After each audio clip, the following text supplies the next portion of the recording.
Ricardo Gratão aqui da Soberana Embalagens. Hoje eu vou ser o anfitrião aqui dessa incrível palestra com os dois principais palestrantes do dia aí. É uma honra estar aqui com vocês.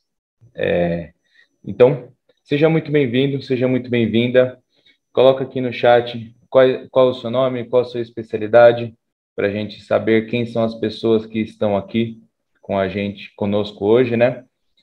E vamos então seguir, né, o ciclo de palestras online da Associação de Engenheiros de Guarulhos. Primeiramente, queria agradecer o tempo de vocês hoje e é uma honra estar contemplando uma palestra, né, que pode mudar a sua forma de pensar. Hoje vamos ter a ilustre palestra, né, do Renato Brito de Sanches, com a participação do técnico Fernando Otacílio. Já daqui a pouco eu já falo com eles aqui. E queria já fazer uma pergunta para vocês. Vocês sabem a visão, missão e valores da ASEAG? Então, eu vou citá-las aqui para você, que eu acho que é muito importante a gente ter na mente, né, quais são esses valores aí. Então, a visão da SEAG é assegurar a efetivação, participação dos profissionais associados em benefício da sociedade com seu aprimoramento profissional e proporcionando o networking.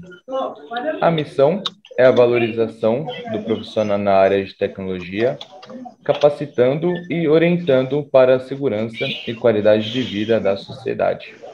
E os valores são ética, lealdade, responsabilidade, comprometimento e companheirismo, solidificando nossas relações internas e externas. E para comprovar isso, para comprovar esses valores, vamos passar alguns vídeos institucionais da SEAG e também algumas de informações com os temas: o que é o CREA, o que é certidão de acervo técnico, o que é o registro profissional e o que é uma RT. Já já a gente volta. Assiste aí.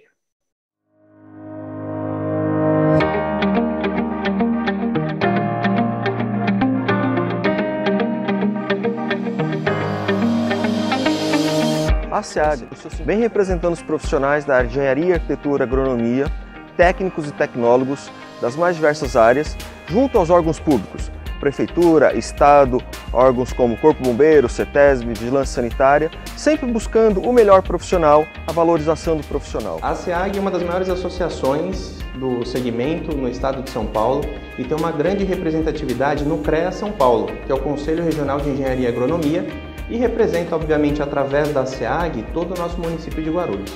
A função do CREA é fiscalizar a atividade profissional protegendo a sociedade.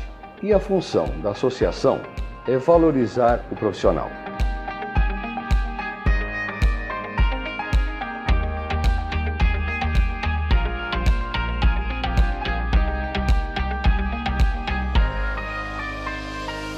A SEAG hoje participa dos conselhos municipais da cidade, onde ela é chamada para dar opinião técnica referente aos problemas de urbanismo, de sociedade, de desenvolvimento.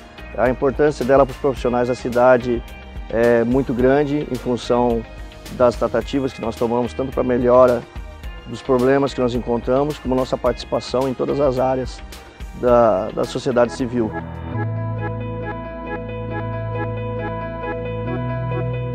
Bom, em 31 de março de 1967, logo que eu saí da Escola Politécnica, nós, uma reunião à noite na Felício Marcondes, criamos a SEAG. E o objetivo era fazer a valorização profissional, né? É que os engenheiros arquitetos tivessem valor perante a prefeitura. Pois havia engenheiros que faziam planta dentro da prefeitura e concorriam com o pessoal fora da prefeitura. Essa valorização profissional nós conseguimos fazer rapidamente, com o apoio do prefeito Valdomiro Pompeu. Os profissionais de engenharia e arquitetura da SEAG têm participação ativa nas grandes questões técnicas de planejamento e organização da cidade de Guarulhos. É uma entidade forte, ouvida em todas as esferas da Prefeitura, Câmara Municipal e sociedade civil organizada de nossa cidade. E a SEAG busca a valorização profissional, para isso realiza cursos, palestras, treinamentos aqui na nossa sede, com valor isento para os associados profissionais da cidade, é mais um benefício. E a SEAG também promove festas, eventos, confraternizações, tudo isso para ter um congraçamento entre os profissionais, o que também melhora o networking, relacionamento e propicia condições melhores para os nossos profissionais atuarem no mercado de trabalho.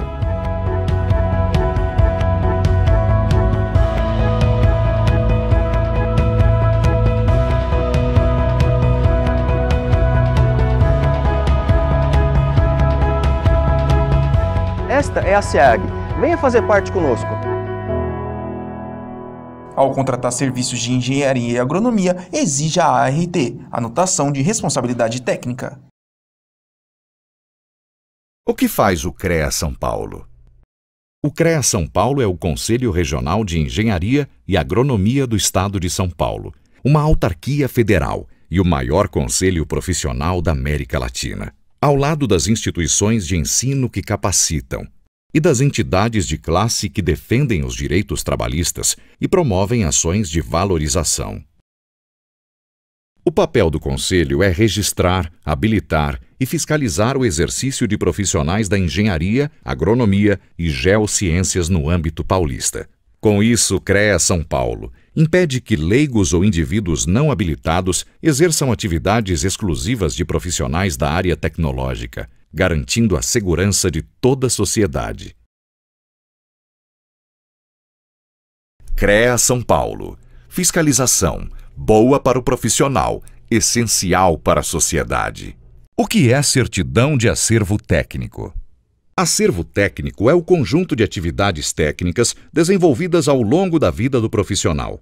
O acervo pertence sempre e exclusivamente ao profissional que registrou a anotação de responsabilidade técnica, a ART. A certidão de acervo técnico, conhecida como CAT, é o documento que certifica as atividades registradas no acervo técnico e comprova a experiência do profissional ao longo do exercício de suas realizações. A CAT é imprescindível para a participação em licitações e concursos públicos nas áreas da engenharia, agronomia e geociências. A solicitação da certidão de acervo técnico é feita online. Consulte no site do CREA São Paulo os documentos necessários. CREA São Paulo. Fiscalização. Boa para o profissional, essencial para a sociedade. O que é o registro profissional? Engenheiros, agrônomos, geólogos, geógrafos, meteorologistas e tecnólogos em profissões da área tecnológica precisam estar registrados no CREA São Paulo para exercer suas atividades. O registro obrigatório por lei pode ser provisório para profissionais recém-formados e válido por 1 ano. Temporário para diplomados no exterior, que têm contrato por tempo determinado no Brasil, e definitivo para profissionais já diplomados. Para a emissão do registro é obrigatório que tanto a escola quanto o curso estejam cadastrados no CREA São Paulo. Sem a exigência do registro, qualquer um poderia executar obras e serviços que exigem autoconhecimento técnico, colocando a população em risco. CREA São Paulo. Fiscalização. Boa para o profissional, essencial para a sociedade. O que é a ART? A Anotação de Responsabilidade Técnica, ART, é um documento oficial emitido pelo CREA e indispensável para o exercício profissional da engenharia, agronomia e geociências. A ART certifica quem são os responsáveis pela execução de trabalhos das áreas tecnológicas. Para a segurança de todos, a ART garante que obras e projetos técnicos sejam conduzidos por profissionais habilitados. Além disso, a ART valoriza a atuação profissional, registra sua autoria, resguarda o contratante e o contratado e permite constituir o acervo técnico. Um histórico da atuação do profissional, que tem grande valor no mercado de trabalho. A ART é essencial para a segurança de todos, principalmente da sociedade. CREA São Paulo. Fiscalização. Boa para o profissional, essencial para a sociedade.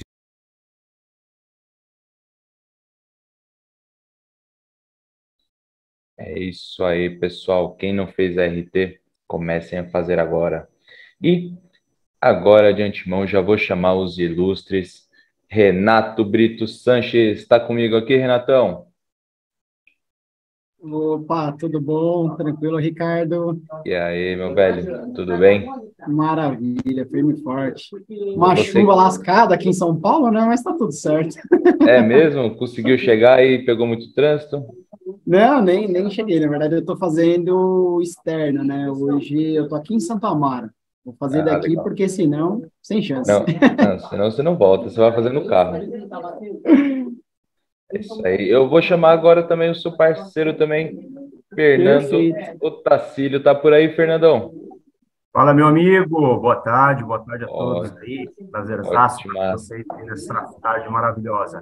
ótima Espero tarde, que começo de dia aí, noite. um momento especial aí, com certeza.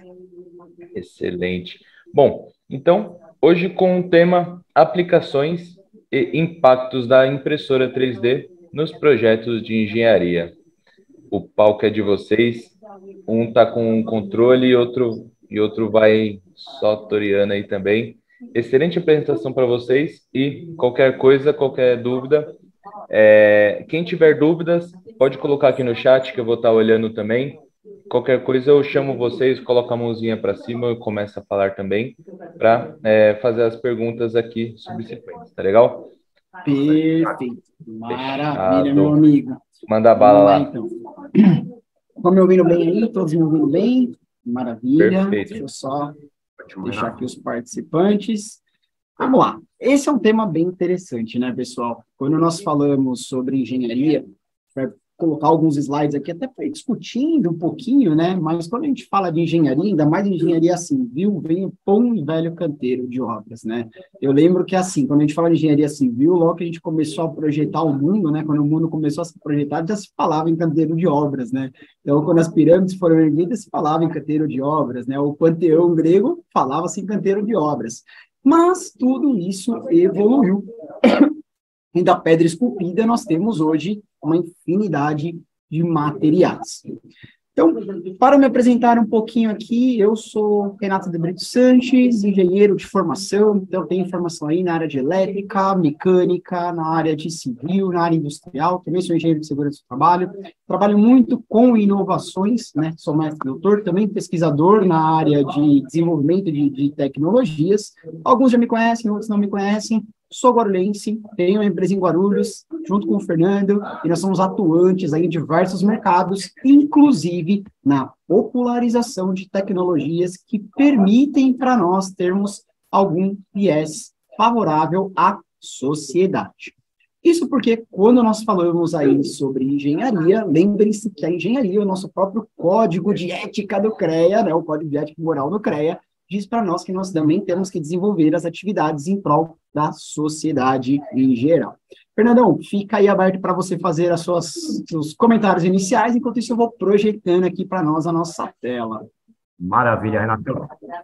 Como o Renato disse, nós somos sócios aí num empreendimento que, mais do que um negócio, eu encaro o nosso empreendimento como uma condição de vida, como uma escolha de vida, porque a engenharia é algo surpreendente, né? A engenharia como um todo, né? Quando a gente explode o termo engenharia, engenharia é você pensar em tudo antes de que tudo exista, né? É você pensar, você colocar para funcionar o mundo antes de existir o mundo, né? Uma coisa fantástica. E o que a gente traz com a MKSZ, o que a gente busca com a MKSZ em especial é isso, né, Renato? É não apenas ser o nosso ganha-pão, mas ser um disseminador de tecnologias, ser um multiplicador de conhecimento. Então, a gente tem uma gratidão tremenda a todas essas parcerias, parceria com o CREA, parceria com a SEAG, com todos esses órgãos que nos dão essa oportunidade de poder dividir conhecimento. Eu sou formado na área de tecnologia em redes de computadores, estou finalizando aí o curso de engenharia para abraçar os colegas aí, estou no último semestre aí de engenharia elétrica. A partir do primeiro semestre do ano que vem, aí, a gente já está entrando aí como membro também aí do conselho. Isso é uma grande honra, um sonho que está sendo realizado. A gente já trabalha há muito tempo na área técnica, mas como tecnólogo. E então aí, espero que a gente possa dividir esse momento muito especial aí, dividir esse conhecimento aí. Estamos abertos aí para dividir e para multiplicar, não é nem para somar, é para multiplicar com todos os engenheiros guarulhenses e paulistas aí que estão aí nos ouvindo. Perfeito. E aí, quando a gente fala, né, galera? Então, inclusive, se vocês quiserem se conectar aí nas redes sociais, tá aqui os contatos meus e do Fernando aí, né? Então, LinkedIn, Facebook, Instagram, Lattes, e-mail, sinal de fumaça, né? Tiro de estilingue, o que vocês precisarem aí, contem conosco. Mas, quando nós falamos, né, e aí é bem interessante, né, nós começarmos a explorar esse cenário, quando a gente fala de engenharia, a gente pensa, ok, engenharia civil. Né, então, a gente pega e fala assim, legal, engenharia civil, o que é engenharia civil, como é que nós vamos trabalhar, o que nós temos, o que nós não temos, talvez uma das engenharias mais antigas que existe, né, na face da Terra, e que esteja intimamente ligada com várias tendências que nós temos no mercado. E quando nós falamos de engenharia civil, a primeira coisa que vem na nossa mente é canteiro de obras. Todo mundo pensa numa ponte, numa estrada, numa rodovia, numa casa, concreto, né? Então a gente tem lá uma estrutura, nós temos lá um aterro, ou seja, nós pensamos naquela condição de obras e reformas.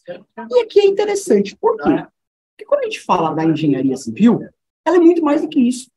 Né? Inclusive, ela passa por um processo de digitalização hoje muito forte. Né? Ela tende a utilização da digitalização, principalmente quando você fala de transpor maquetes, projetos, simulações, para que você tenha algo mais assertivo, algo que outras indústrias já fizeram, como a aeroespacial. Né? Você não senta num avião, decola com ele para ver se ele vai funcionar ou não, você simula ele primeiro. Né? E isso acontece com diversos segmentos.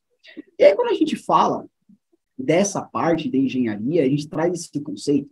A engenharia, ela traz isso para nós. Né? Então, a engenharia civil é o ramo. Então, olha só que interessante. É um ramo que ele vai planejar, projetar, executar, ou seja, ele vai fazer toda a gestão de obras de empreendimentos.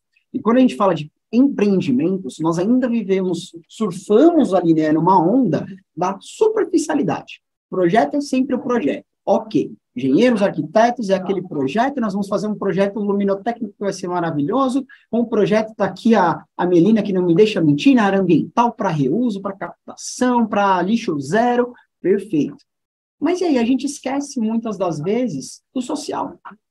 Né? É como o carro, que o popular já não é mais popular, a casa também não é. Né? E aí a gente não consegue, não adianta um programa governamental como Minha Casa Minha Vida chegar lá e falar, é isso ou não é isso? Eu e o Fernando, para vocês terem uma ideia, nós temos alguns projetos na área de construção civil para países em desenvolvimento. Então, países que nós temos ali do terceiro mundo, vamos dizer assim, né? Eu não gosto muito desse termo, mas países com economias em desenvolvimento, principalmente no continente africano, no continente asiático, que trabalham esse conceito para popularizar. Né? E de grandes obras que nós temos na engenharia, olha só que interessante, que custam um certo valor, nós temos materiais que vão permitir a gente diminuir esse custo. Até o conceito de pré-moldado, né, Fernando? Quer comentar alguma coisa? Senão eu vou falando, vai até meia-noite. Não, é verdade, acho que uma das coisas muito importantes aí, quando você comentou sobre a engenharia civil, a idade da engenharia civil, né? Eu acho que a engenharia civil precede a engenharia, né? Porque não existia engenharia civil lá na construção das pirâmides, mas se a gente for analisar os conceitos utilizados, a gente já tem pura aplicação de engenharia civil, né? É importante. E com o passar do tempo, o que a gente tem é que o desenvolvimento tecnológico, a engenharia, ela é um grande concentrador, né? Se a gente pegar tudo que se desenvolve na tecnologia, em termos de desenvolvimento de novos materiais, desenvolvimento de novos processos, novos conceitos de formas de se fazer a mesma coisa, a engenharia ela vai concatenando tudo isso, vai concentrando e buscando a melhor aplicação, né? Eu acho que a engenharia civil ela é mestre nisso, né? Exatamente. E aí, é onde nós temos algumas condições interessantes, né? Porque quando a gente fala da engenharia civil, nós temos aqui uma condição que é o seguinte: quais as tecnologias que a gente mais usa? Então, pensar assim, né? Uma das minhas últimas graduações foi em engenharia civil. Eu comecei através da elétrica, da mecânica, e fui trabalhando materiais distintos, que não só os padrões, e chegamos na engenharia civil. Aí quando a gente fala em engenharia civil... Abrir uma aspa aqui, Renato. Na verdade, para você está criando novas engenharias para fazer, né? Mecânica, civil, produção... Acabaram todas. Mas quando a gente fala dessas engenharias, a primeira coisa que vem quando nós falamos de construção, e aí todas as faculdades, todos os cursos, né, eu atuo também, né, na área de docência, na área de coordenação de cursos aqui na Universidade de Santo Amaro, nós temos uma situação que é, quais tecnologias nós temos? Quais métodos construtivos nós temos? Todo mundo chega no método ou chega no módulo que nós vamos falar de construções ou estruturas em concreto, aço e madeira. Ponto final. Como assim, Renato, ponto final? Peraí, hoje eu faço um foguete com impressão 3D. Hoje eu tenho implantes dentários, e aí eu falo de implantes dentários com impressão 3D. Hoje eu tenho caminhões que possuem peças plásticas que são injetadas ou não. Peraí, a construção civil? A construção civil, desde que ela era mundo, eu tenho uma tendência vindo da Ásia, vindo da África, vindo de algumas regiões do norte da Europa, onde eu tenho estruturas de madeira. Eu tenho uma estrutura metálica muito grande, principalmente em países onde eu tenho uma condição de necessitar de um módulo de elasticidade maior, né, porque ela vai me permitir com que eu tenha ali, né, uma flexão maior em relação ao concreto, mas eu também tenho tecnologias que foram mudadas para isso na construção de edifícios, isso na construção de pontes, isso na construção de monumentos, na construção de estruturas complexas. Aí a gente pensa, poxa, vamos lá, dei a volta, saí de concreto, aço e madeira e voltei para concreto, aço e madeira. Oh, meu Deus do céu, peraí, concreto, aço e madeira de novo, né? Mas o mundo é mais do que isso. Se a gente for parar para pensar, hoje nós temos características em que nós falamos, né, sobre a própria dopagem, né, no bom sentido, que é a adição de materiais fibrosos, como fibra de coco, né, ou, por exemplo, nós temos materiais em fibra de carbono, ou materiais que seriam refutados e que hoje são utilizados para serem aditivos ao concreto, para diminuir peso e aumentar a resistência mecânica. Olha só que interessante. Mas por que nós estamos falando isso? Porque a gente vai chegar no denominador comum de novas tecnologias que já estão sendo aplicadas mundo afora, inclusive para baratear o custo. E quanto custa para nós, né, trabalhar uma estrutura metálica ou de concreto? Primeiro, que estruturas curvas ou estruturas que eu tenho um design diferente, a estrutura metálica, ela tem sentido para nós. A própria estrutura de madeira também permite isso. E isso não são estruturas que estão obsoletas, e de construções centenárias que ainda utilizam métodos, vamos dizer assim, de montagem puramente em madeira, sem um prego, apenas com encaixe. Então, utilizando física. Olha só que interessante. Tá aí grandes estruturas japonesas e chinesas que não nos deixam mentir. Nós estivemos na China visitando templos que são inteiramente em madeira e são templos milenares, não é isso? Estão ativos ainda. Chega, dói o coração, né? Quando a gente pisa lá na China, a gente tem aquele olhar do tipo, eu estou pelo menos uns 20 anos atrás deles. Uns 20 anos atrás. E aí é onde a gente chega no cerne dessa nossa palestra, que a gente vai falar de manufatura aditiva, né? Então, nós vamos explorar esse conceito para vocês. Olha lá, o Weber colocou aqui no chat, ó. Estamos usando vergalhões feitos em fibra de vidro e ainda está tendo muita resistência. Vocês querem ver uma coisa interessante? Vergalhões em fibra de vidro, ele também é uma prática, e a fibra de vidro é um dos aditivos que você coloca na impressão 3D para aumentar a resistência mecânica dos materiais plásticos ou poliméricos. Olha só que interessante, Eber. Inclusive, sabe uma coisa bacana? Edificações feitas através de moldes com placas em fibra de vidro, por exemplo, garantem melhor isolação térmica. Olha como faz sentido, mas existe muita resistência, né? Existe resistência demais em cima disso. Por quê? Pelo desconhecimento, é um mercado conservador, né? Tá aqui o Weber, também engenheiro civil aí, né? Grande parceiro, amigo de longa data, sabe bem disso, né? É um mercado conservador, é um mercado que até para falar de digitalização, nós ainda enfrentamos muita resistência, né? Então, para vocês terem uma ideia, hoje a indústria já utiliza nas suas construções fibra de vidro e polipropileno para trabalhar com calha partial e sistemas, por exemplo, de esgotamento sanitário. Se você propõe isso para uma edificação, primeiro que a tendência é de crucificarem, porque vão utilizar os bons velhos tanques ou reservatórios em concreto, né? Então, só para a gente poder enxergar como é que gira esse mercado aí. Você vê, né, Renato? Desculpa, pode falar. É uma questão, às vezes, de virar uma chavinha cultural, né?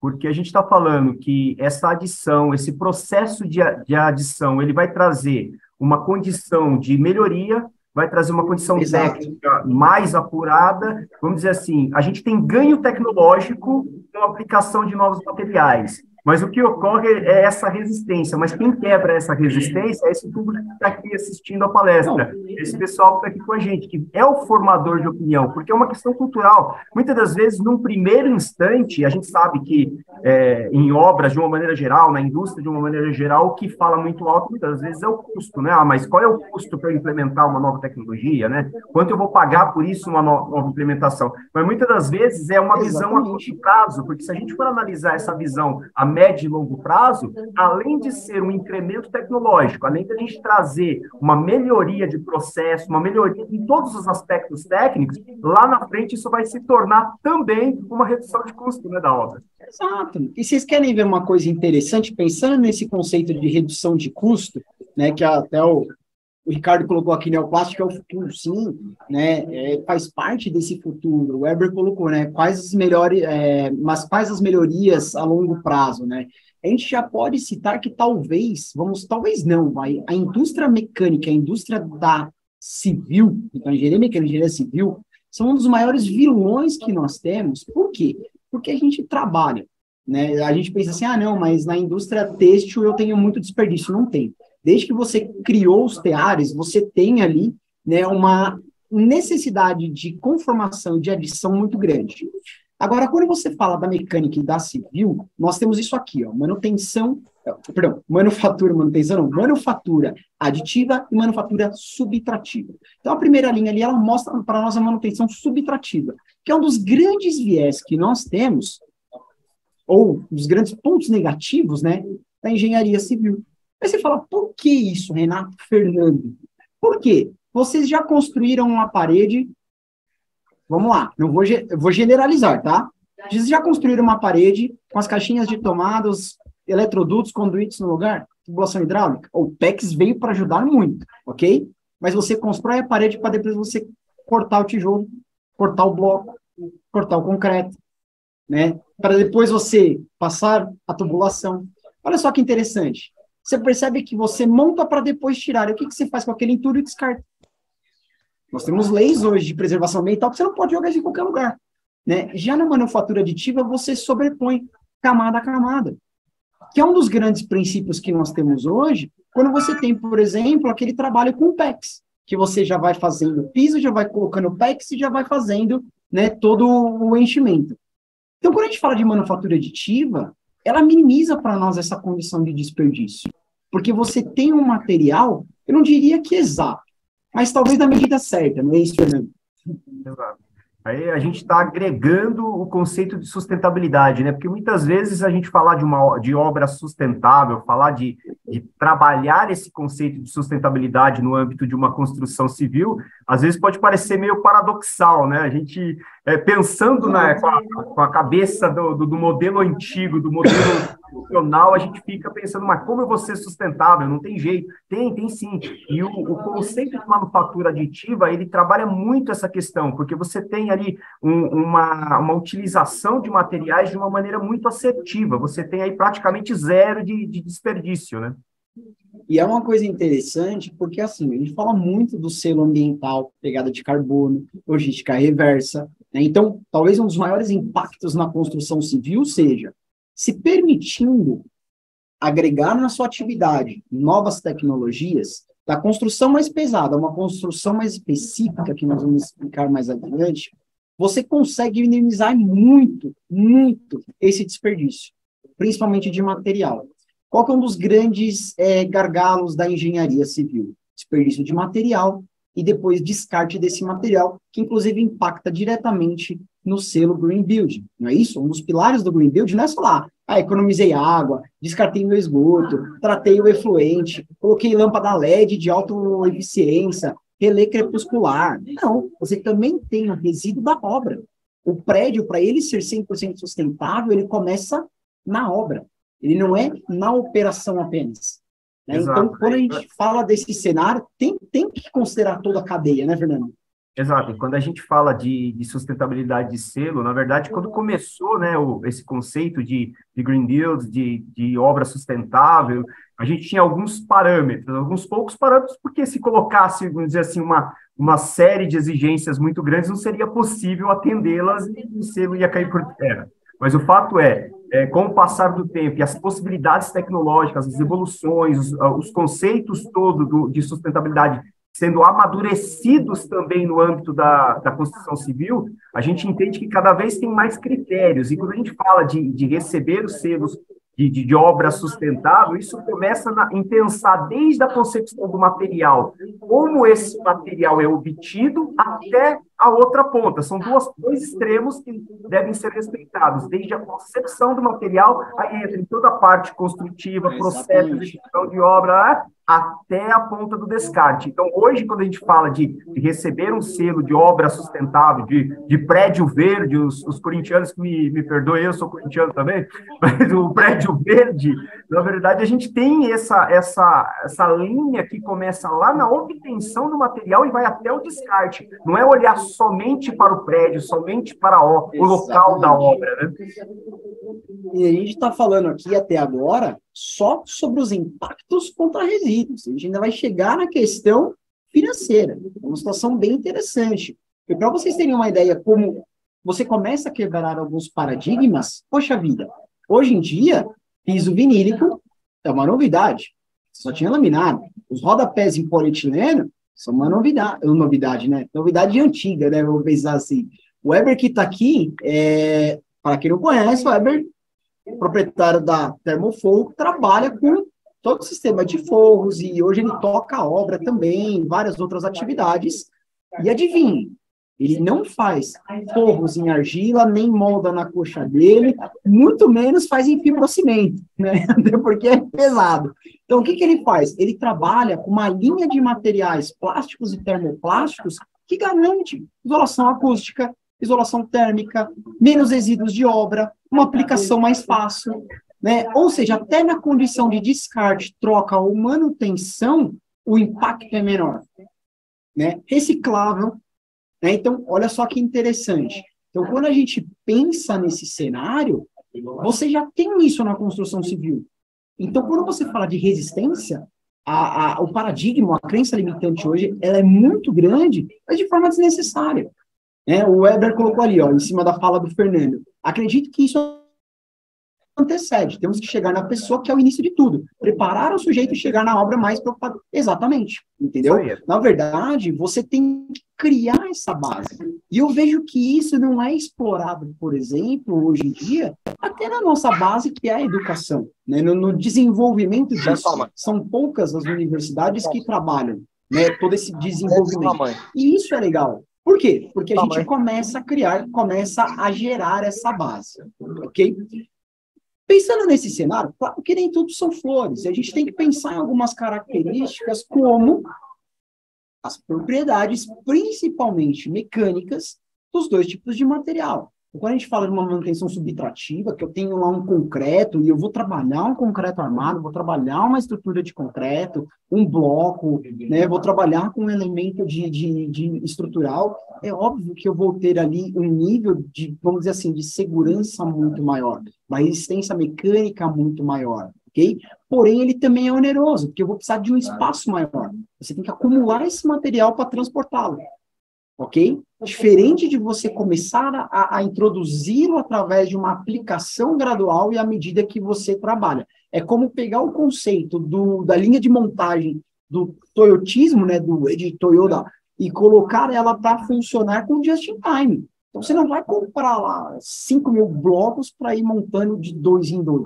Né? Você vai produzindo ele à medida que você vai fazendo camada a camada daquela situação. E a impressora 3D não é só plástico, né? Hoje, existem vários processos, o Fernando até vai explicar um pouquinho mais agora para frente, vocês têm ela não só com plástico, mas também com elementos cerâmicos, metálicos, com elementos, o próprio concreto, e aí a gente pensa, poxa, mas resíduo gerado é mínimo? Sim. Nível de personalização é máximo? Excelente. Você entendeu? Você não tem que ficar fazendo formas e formas e formas. Né? Segundo a situação, o risco de operação é baixo. Porque se você tem qualquer problema, você pode, vamos dizer assim, readequar o seu projeto, adequar o seu projeto, né, ao passo que ele está sendo executado. Conceito de um sistema flexível de manufatura aplicado, então, na construção civil. E você não tira o profissional da linha de frente, pelo contrário. A diferença é que você não vai ficar com o profissional ali fazendo o quê? Virando massa, dando enxadada, colocando na betoneira, né, sofrendo ali com concreto, com cimento. Na verdade, você vai ter ele agora operando um sistema muito mais seguro. E aí, a questão de resíduos gerados, e quando a gente fala de resistência mecânica, nós também temos uma condição de dopagem, como nós falamos. A gente pode colocar materiais que vão dar maior resistência na confecção de camada a camada, ok? E aí nós temos alguns modelos, né? Alguns tipos de produção. Fernando, se quiser explanar alguma coisinha aqui sobre os tipos de manufatura que podem ser aplicados. O que acontece é que, tal como em inúmeros processos na indústria, a gente tem aí um cuidado de buscar o que é mais adequado à aplicação, né? Não é diferente quando a gente fala de manufatura aditiva para a construção civil. Existem alguns processos e aplicações que precisam se conversar, né? Quando a gente fala de manufatura aditiva, os processos vão determinar os equipamentos que serão utilizados, as tecnologias, os softwares, tudo que vai ser utilizado de acordo com a aplicação. Então, na manufatura aditiva, a gente tem, por exemplo, um processo conhecido como FDM. Esse é um processo utilizado quando a gente vai fazer a impressão, tendo como material de base, como matéria-prima, polímeros, né? Então, é uma impressora que vai fazer uma extrusão de um material ali, de um polímero, que, por meio de um filamento, ele vai ser extrusado ali, ele vai ser aquecido, derretido, extrusado, e vai ser depositado camada por camada ali. Então, é um processo.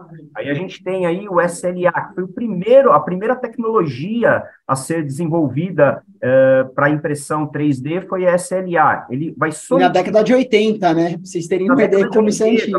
Nós estamos falando aqui de inovação, de aplicação, um novo cenário de aplicação na engenharia civil, mas a tecnologia, de fato, ela veio da década de 80. No início dos anos 80, foi desenvolvida a primeira impressora com tecnologia SLA. Ela trabalha com resinas líquidas, que serão ali através de um raio de luz, ali, uma luz ultravioleta, que vai fazer a solidificação dessa resina, camada por camada. Lembrando sempre que o processo 3D ele tem esse conceito de camada por camada sendo depositada ou sendo ali solidificada no caso da resina. Aí a gente tem o processo SLS, que ele faz uso de materiais ali granulados, podem ser materiais cerâmicos, plásticos e também os metais. Esse foi um dos grandes, vamos dizer assim, saltos tecnológicos na impressão 3D nos últimos anos, que foi justamente a gente poder trabalhar, porque quando você fala de impressão 3D, a primeira coisa que vem, para quem não conhece os processos, que vem à mente, é só plástico,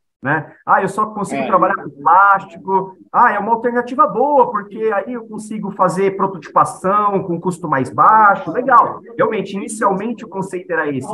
Mas, com o advento da tecnologia do processo SLS, a gente consegue ter a produção trabalho também através de pós. Eu consigo ter como matéria-prima um pó metálico, inúmeros materiais aí que podem ser utilizados como pó metálico para que eu possa, através do processo SLS, ter aí a obtenção também dessa impressão. E a gente tem o jateamento, a gente tem aí o polijet, outros processos aí, mas mais à frente a gente vai entender isso de uma maneira mais prática, né, Renato?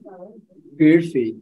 É legal porque a gente consegue agrupar isso, né? Como o Fernando falou. Então, tem metais, polímeros, cerâmicos e compósitos. São materiais diferentes que nós temos nessa aplicação. A gente pensa, puxa vida, mas eu não tenho isso hoje em dia. Tem. Como você tem? Como a gente pega a obra que, principalmente no projeto arquitetônico, está especificado, adivinha?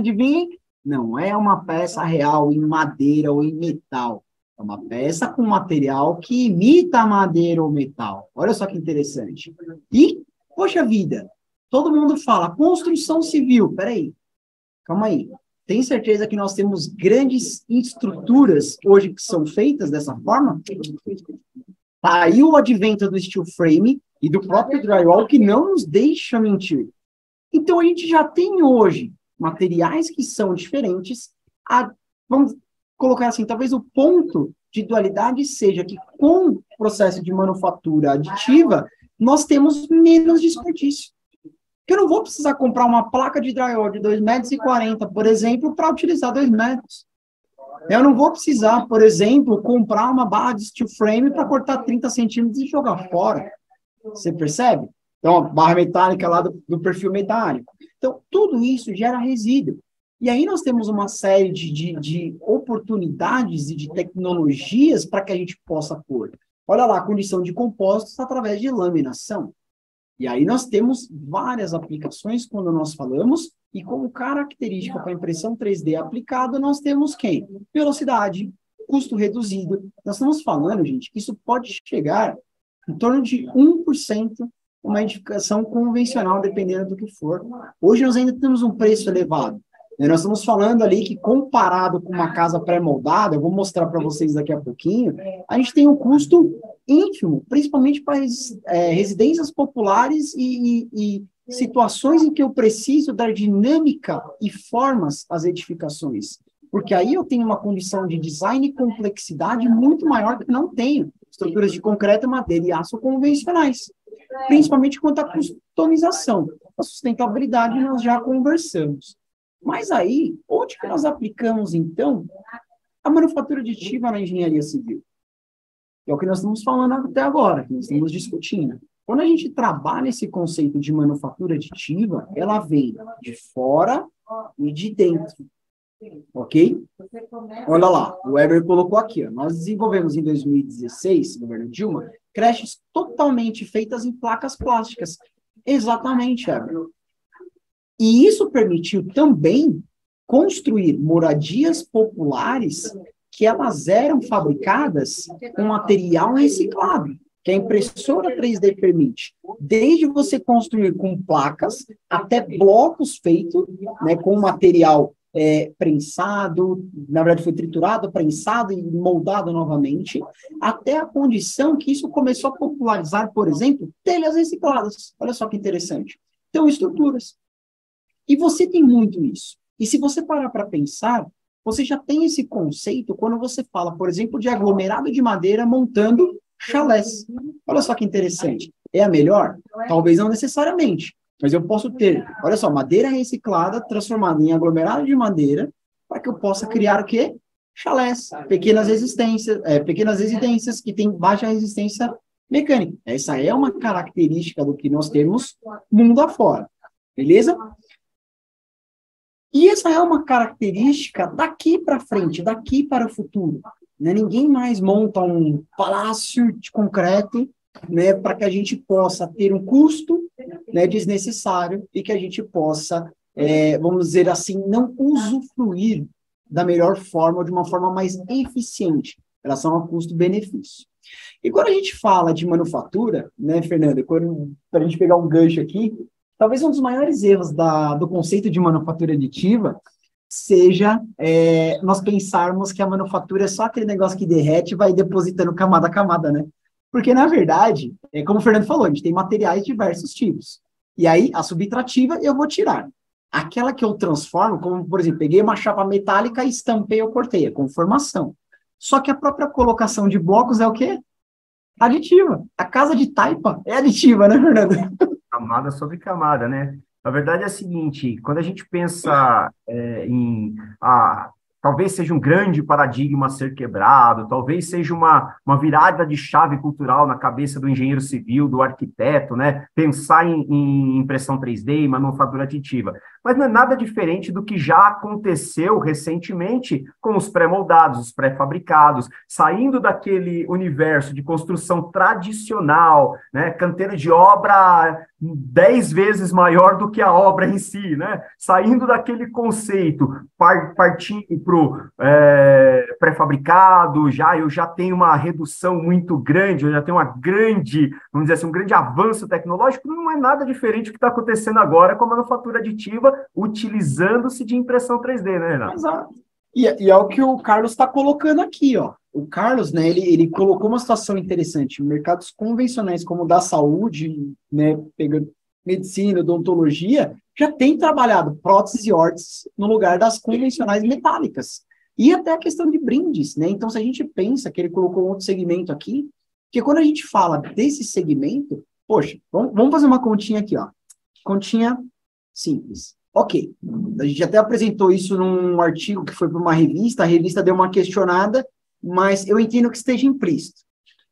Porque, por exemplo, eles questionaram por que nós não apresentamos valores. Como é que a gente comprova que a impressão 3D ela tem uma redução de custo comparada à fabricação convencional? Ok. Injeção de plástico. Um molde para você fazer uma injeção de uma caneca vai te custar, numa ferramentaria que seja sua, a partir de R$50 mil. Uma ferramentaria terceirizada, 150 mil. Tiragem mínima para você fazer um brinde barato. Nós estamos falando de 10 mil peças, olha só que interessante, pelo menos por mês para uma empresa que faz caneca para todo mundo. Tranquilo? Maravilha. Isso a gente fala de qualquer brinde, chaveiro. E aí, por que eu estou falando isso? Porque a gente chega em maçanetas, adaptadores, olha só que interessante, trincos, o pessoal de arquitetura trabalha muito com isso. Por que eu estou falando isso? Aí eu já parti do quê? 150 mil e uma tiragem de 10 mil peças. Do contrário, uma hora de tornearia hoje pode chegar a R$800 sem material. Sabe com quanto vocês imprimem? Com quanto vocês imprimem uma peça? Pouca, claro. Do tamanho de uma garrafinha de 500 ml, a gente está falando de 15 metros de filamento. 15 metros de filamento. 15 metros de filamento não pesa 100 gramas. Nós estamos falando que um rolo de material nobre custa em torno de R$180 de 1 quilo de material. 1 quilo. Percebe? E a diferença é que eu não preciso produzir 10 mil peças. E nem ficar com um molde que só vai servir para fazer a mesma garrafinha, a mesma maçaneta, o mesmo trinco de janela, a mesma rampa de acesso. Percebe? E aí a gente pensa assim, poxa, mas e o plástico não está presente? Opa, olha só que interessante, condomínios residenciais, playgrounds, parquinhos de diversão, casas de veraneio, mobília interna, que inclusive é padronizada conforme norma. Hoje eles são do quê? Plástico. A diferença é que ou eu fabrico 10 mil mesas, ou eu não fabrico nenhuma. Mas eu quero fazer uma mesa diferente. Ou essa mesa depende de uma acessibilidade que a gente vai discutir mais para frente. Nesse caso, a impressão 3D, ela traz para nós esse viés. A flexibilidade, a agilidade em pequenas peças com custo baixo. Estão vendo? Hoje em dia, você não fabrica mais telha, por exemplo, para galpões. A gente pensa num galpão, estrutura metálica. Vamos voltar para a estrutura metálica e estrutura convencional. Estrutura metálica, vamos lá, galpão, alma cheia, né, alma metálica, lance de 40 metros. Como é que você faz para colocar a telha? Ah, legal, eu vou lá, eu compro minha máquina. Então, o que a máquina faz? Ela vai pegar, fazer telha a telha, eu tenho que subir com andame, colocar telha a telha. Hoje ela faz um lance, ela pega, a máquina tem a bobina de aço, ela já vai conformando e joga isso lá para frente. E você vence o vão livre colocando uma telha inteiriça. Isso acontece com a impressão 3D. Né? Nós vamos ver um exemplo aqui de uma ponte que foi feita dessa forma. Aí você fala, puxa vida, mas espera aí, uma ponte não é bem assim, mentira. Se vocês olharem muito do que nós temos de pequenos lagos, principalmente decoração ornamental, em casas, residências, condomínios e até mesmo em parques, muitas das estruturas já são plásticos ou polímeros que simulam madeira. Olha só que interessante. Então, bem bacana, né? E aqui é um exemplo disso, né? Então, a gente está falando aqui de uma máquina, um robô, um sistema robotizado, automatizado, que vai colocando tijolinho a tijolinho. Esse é o princípio de manufatura aditiva baseado em sólidos. Olha só que interessante.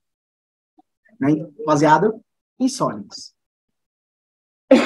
Se tiverem perguntas, podem ir colocando. Mercado, aplicação, onde que tem. E olha só que interessante, só que é uma startup. Então, uma casa que está lá em Macaíba, na região metropolitana de Natal, Rio Grande do Norte. Aí você fala assim, poxa, mas ela é feia. Claro, qualquer casa que está no começo também é feia, né? Se você fala para mim que essa casa aqui ela é feia, é óbvio porque ela não está capada. Mas se você colocar bloco sobre bloco e simplesmente só rebocar também vai ser uma coisa horrenda. Né? Mas por quê? Porque, na verdade, depende agora do acabamento. Né? A gente não está falando que ela vai trazer uma impressão acabada, não é isso. Ela vai favorecer. Ainda mais quando nós temos concreto. E olha só que interessante, ela já permite para nós fazermos a separação entre paredes, que para passar eletroduto, isso daqui é uma maravilha. Principalmente formas geométricas que dependem, olha só, de um grau arquitetônico diferente, como estruturas curvas. Eu não preciso, por exemplo, fazer a parede para depois tirar os blocos, né? A abertura está feita. Olha lá, ó, da porta, da janela, já no tamanho certo, esquadrejada, na posição correta, né, Fernando?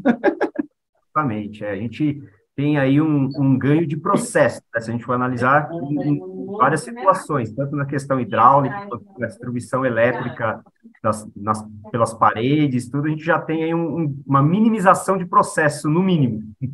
Exato. E quanto custaria para fazer uma casa dessa? Bom, a gente vai ter um custo alto, né? Perfeito, Ricardão, já vou responder essa daí. A gente teria um custo elevado, material, gestão de material de obra, né? Nós teríamos que ver toda a questão da logística. E hoje você até compra pré-fabricados. Hoje você tem casas de madeira ou em concreto pré-fabricado que você compra o kit por 15 mil reais, até 30 mil reais, dependendo, e aí você monta. Então ela vem como um Lego, você vai encaixando. O projeto que eu e o Fernando, a gente estava trabalhando aí numa popularização, pediram para nós uma encomenda, fora do Brasil, né, na verdade, e depois aqui em São Paulo, um loteamento que estavam fazendo de casas populares. Então, fora do Brasil, a gente participou de um projeto aí para 4 mil residências populares, né, que iam ser feitas, e aqui em torno de 800 residências populares. Legal. Aí você compra ela pré-fabricada. Ótimo, você vai ganhar tempo e economia. Quando você fala, por exemplo, desse conceito de alvenaria, eu não precisaria me preocupar, por exemplo, com a logística. Quantos caminhões eu teria que entregar material? Percebe? Eu teria que entregar o concreto. Por quê? Porque a impressora 3D, ela vem por meio desse pórtico rodante e ela vai fazendo esse trabalho cartesiano em XYZ, depositando o material camada a camada. Claro, não dá para a gente falar de um concreto convencional, eu preciso alterar, inclusive, principalmente em relação ao tempo de cura do concreto. Assim como a gente tem hoje, diferente da injeção plástica ou da extrusão, para impressão 3D. Ricardo perguntou, qual é o tempo de manutenção necessário depois de pronto? Perfeito, Ricardo. Excelente pergunta. Seguinte situação, se nós falarmos de alvenaria convencional, né, nós estamos falando aqui de concreto, trabalhando com cimento, né, com argamassa, como nós temos hoje na alvenaria do dia a dia, nós chegamos ao mesmo tempo. As edificações podem chegar tranquilamente aí 25, 30, 50 anos, ok? É o tempo do material.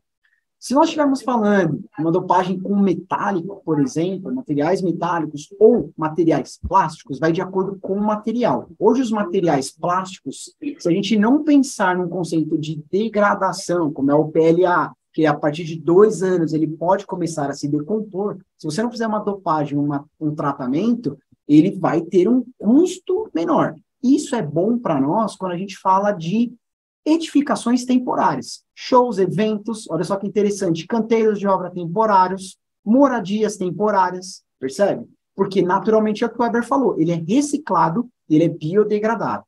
Mas se você trabalha alguns materiais, eles podem chegar, principalmente materiais plásticos e elastoméricos, de 15 anos para frente. Nós temos hoje plásticos, e aí o Fernando não me deixa mentir, que eles chegam a ter 400 anos de vida útil antes da decomposição. Dura mais que o concreto, né? Então, se você pensar em vida útil para manutenção, por exemplo, uma residência que a gente vai mostrar algumas fotos ali feitas com material plástico por impressão 3D, pode chegar a 400 anos, sem decomposição, sem uma necessidade de manutenção. E já vem com proteção ultravioleta, conforto térmico e acústico. Olha que beleza, é o melhor dos mundos, tá vendo? Mas é uma característica, né? E é interessante, porque ela se torna leve, né? Ela se torna mutável. E quando a gente fala de popularizar isso, em situações como o Brasil, ok, nós não temos grandes problemas como nós temos em alguns países com terremotos, países que eu tenho furacões, né? E é interessante por quê? Porque edificações feitas com esses materiais, elas podem ser reparadas sem a necessidade de uma grande intervenção. Porque o material permite com que eu faça essa manutenção. Além do que, por elas serem feitas por materiais plásticos elastoméricos, elas permitem uma resistência mecânica, principalmente a flambagem, deflexão, cisalhamento muito maior, né? Porque ela vai ter um módulo de elasticidade maior, ok? Querem perguntar, dúvidas, fiquem à vontade. Eu quero perguntar, porque eu acho que o pessoal não perguntou, mas eu tenho certeza que essa pergunta aqui vai ajudar muita gente. O camarada é engenheiro civil, é arquiteto, é projetista, e ele não trabalha ainda com manufatura aditiva, ele não trabalha com impressão da casa, ele constrói a casa pelo método tradicional, e ele quer entrar nesse meandro agora, ele quer dar esse salto tecnológico, e ele quer começar a pensar nos projetos deles com uma manufatura aditiva. Qual é o caminho hoje? Porque a formação do engenheiro civil, do arquiteto, ainda não é, vamos dizer assim, em qualquer universidade, qualquer curso, qualquer grade que eu vou encontrar aí uma matéria, uma disciplina de manufatura aditiva, que eu vou ter esses conceitos difundidos. Como é que o camarada faz para se atualizar? Além de ligar para a MKSZ. Boa, boa. Bom, nesse momento, né, quando a gente pensa no desenvolvimento, é uma tecnologia que ela está engatinhando no Brasil. Países lá fora, como Estados Unidos, né, países da Europa, África, né, nós estamos falando ali em países da África do Sul, países ali da região do Sudão. Quando nós falamos, por exemplo, países asiáticos, como a própria China, na verdade é uma potência tecnológica, isso já existe inclusive cursos voltados à área da construção civil para especialização. Né? Então, não puxando a sardinha para o meu lado, mas é uma das linhas de pesquisa e uma das atuações que nós temos, por exemplo, em cursos da própria Universidade de Santo Amaro. Tá? E é em base nisso que a gente responde, inclusive, a pergunta do Carlos. Por quê? Hoje, quando você tem uma tecnologia que ela depende de uma única pessoa, como já aconteceu na evolução da humanidade, o custo dela é elevado. A impressão 3D, ela não requer, por exemplo, profissionais que sejam específicos, mas profissionais que tenham conhecido e aprendido essas competências e habilidades. Inclusive, existem normas a seguir e ARTs para serem recolhidas. Então, isso é importante. E aí, quando você começa a popularizar isso, você diminui o custo. Percebe?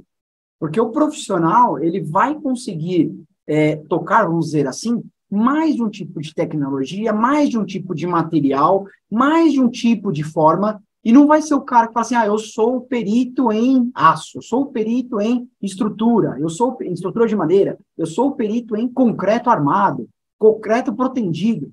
Você percebe? Você corta isso. Então, você dá flexibilidade. Né? Olha lá, o França colocou muitos objetos open source. Exatamente, Ricardão, você populariza. O grande lance não é você patentear a residência, nem o método, mas é você dar um processo muito mais humano e econômico. E aí eu respondo a pergunta do Carlos Henrique falando justamente isso. Se você comparar... Opa, gente, fiz uma caquinha aqui sem querer que eu cliquei aqui, tá? Mas o risco amarelo não existe. Mas vamos lá.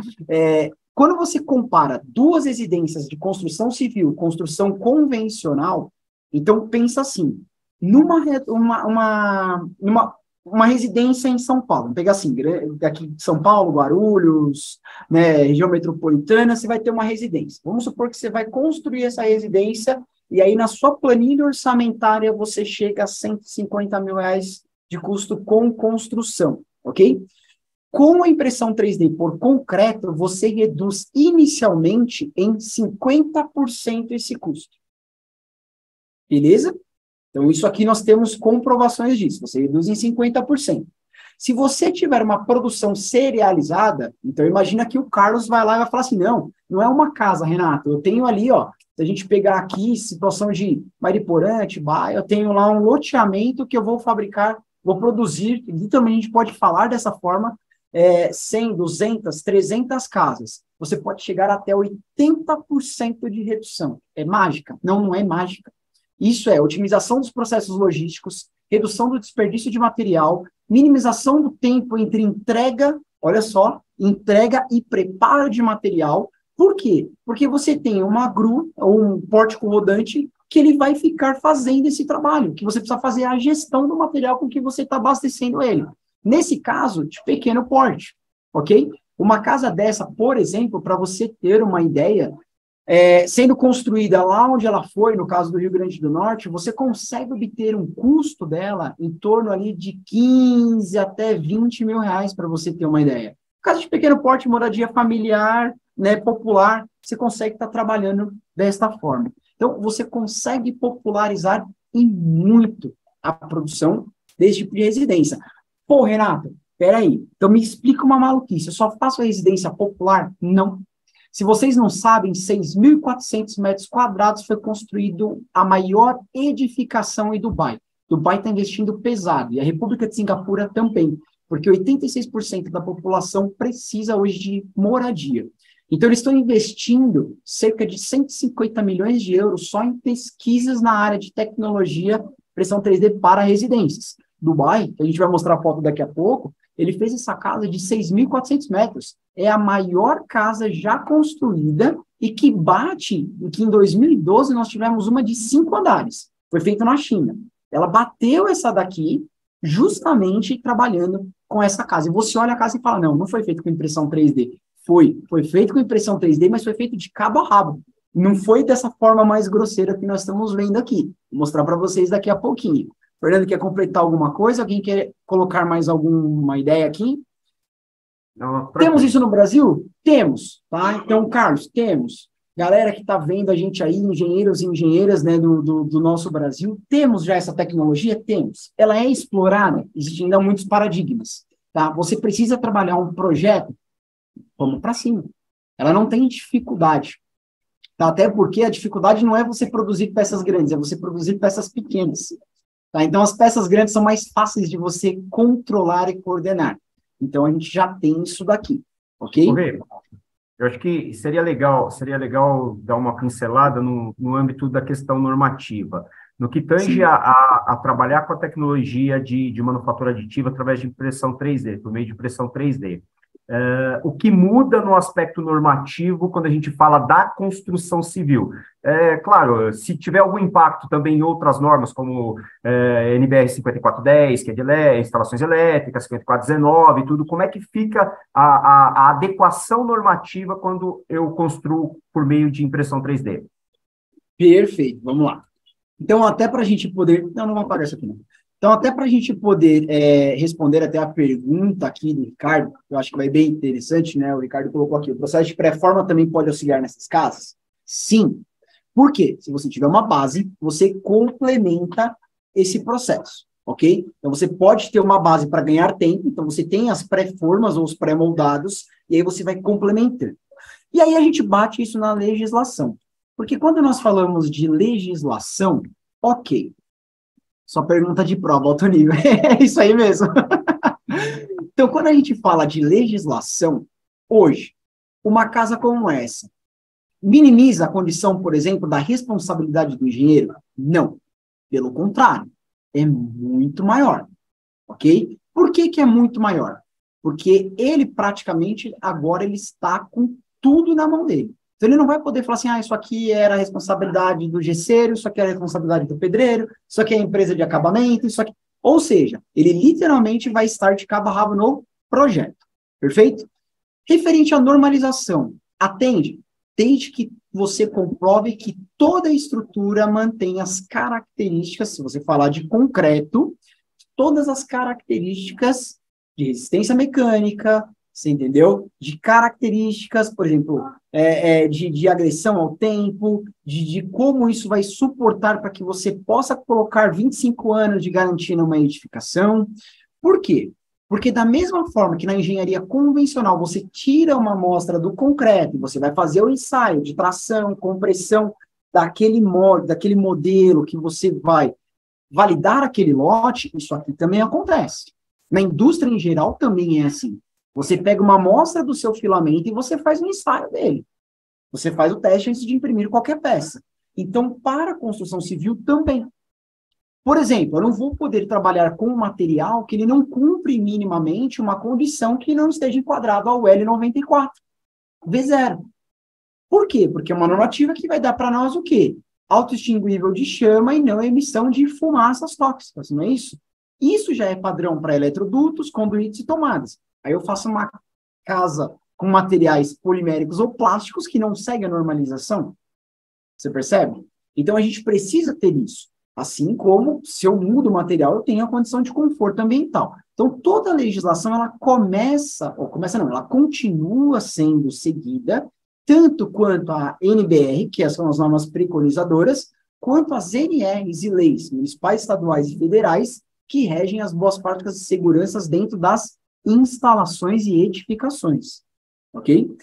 O próprio pré-moldado tem uma legislação específica que a gente deve seguir, o que o Ricardo citou aqui. Então, da mesma forma, a gente tem que dar esta continuidade, perfeito?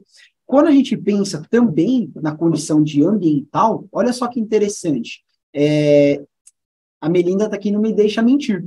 Quando a gente fala de meio ambiente, a galera da ambiental, da química, da civil, sabe bem isso. Até para construir, nós temos algumas características.